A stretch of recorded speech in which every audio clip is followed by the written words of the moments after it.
For the first time since the Russian invasion, Moscow claims to have used an AI-powered anti-air defense system to shoot down a Ukrainian aircraft. What this means is that there was no human involvement in tracking, detecting and shooting down the air target. For the Ukrainians who've launched their counteroffensive, this cannot be good news. The best of the NATO weapons are being tested out on the battlefields of Ukraine. And although the West is not willing to admit it yet, little by little, with each passing month, NATO's involvement in this war in terms of training, weapon supplies and intelligence sharing is increasing, even though the NATO troops are not directly involved yet. American General Mark Milley's assessment of the Ukrainian counteroffensive could not have been more honest. He's admitted that the counteroffensive is going to be a very difficult fight that will take considerable time. But what no one knows is how all of this violence and bloodshed will end. The Russia-Ukraine war has been fought with the most lethal and the most high-tech weapons so far. But for the last 17 long months, the decision on when to pull the trigger was always made by a human. And now, for the very first time, Russia claims to have used a fully automated air defense system powered by AI to have shot down a Ukrainian aircraft. According to the Russian state media, on the 24th of May, Russia deployed its S-350 Vityaz air defense system that had been tweaked to be directed by an artificial intelligence code to autonomously detect, track and destroy Ukrainian air targets. And all this without any human involvement and direction. Russia reportedly wants to use this to bring down Ukrainian drones that have given Kiev a certain edge on the battlefield. The S-350 Vityaz air defense system can be operated in both active and passive radar modes simultaneously. It can engage hostile aircraft, drones, ballistic and even cruise missiles with an impressive range of 150 kilometers. The Vityaz missiles can bring down projectiles that travel at speeds of over 2 kilometers per second. Despite these impressive capabilities, what has really concerned a lot of military strategists is the fact that AI has now been allowed complete autonomy in deciding when to pull the trigger. But weapons powered by AI aren't exactly new.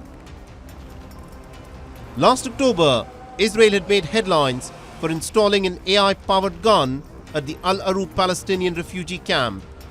South Korea is said to have set up a similar contraption along its border with North Korea, while the United States had used AI-powered guns during its 2-decade-long wars in Iraq and Afghanistan.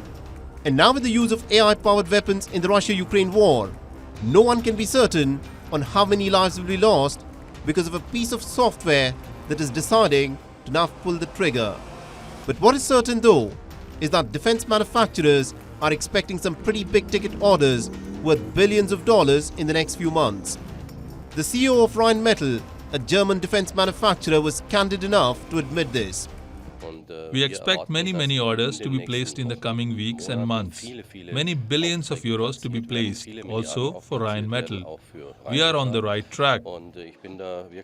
We are producing artillery shells almost at full capacity because the demand is there. The international demand is very high.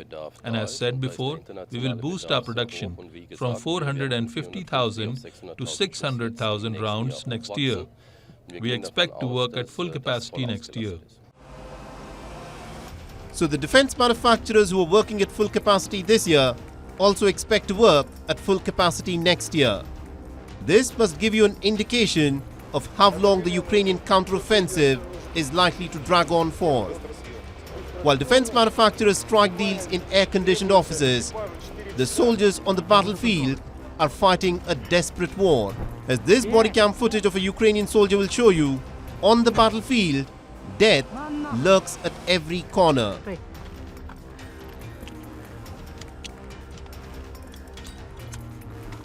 The destruction of the Novokakhovka Dam has meant that the common people are suffering from an acute shortage of water. 72-year-old Helena from a frontline village in Ukraine describes her situation. The situation is, I wish I could use swear words. The situation is terrible. That's about it. We have 2 cubic meters of water in the garden container, maybe 1.5. If we use it sparingly, there are 4 of us. I really do not know.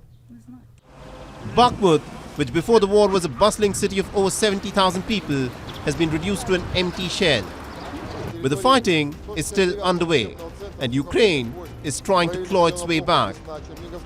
Efforts by the Pope, Emmanuel Macron and China in the past have had no success in establishing peace.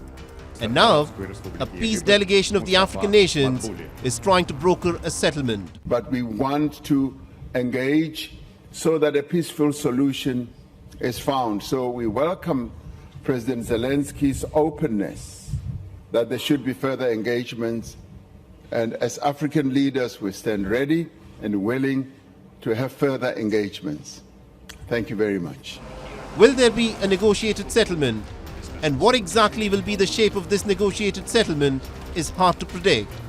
But what is certain though is that so long as Vladimir Putin and the leaders of the NATO military alliance refuse to reach middle ground and negotiate, more and more number of soldiers will be killed in ditches far from their homes.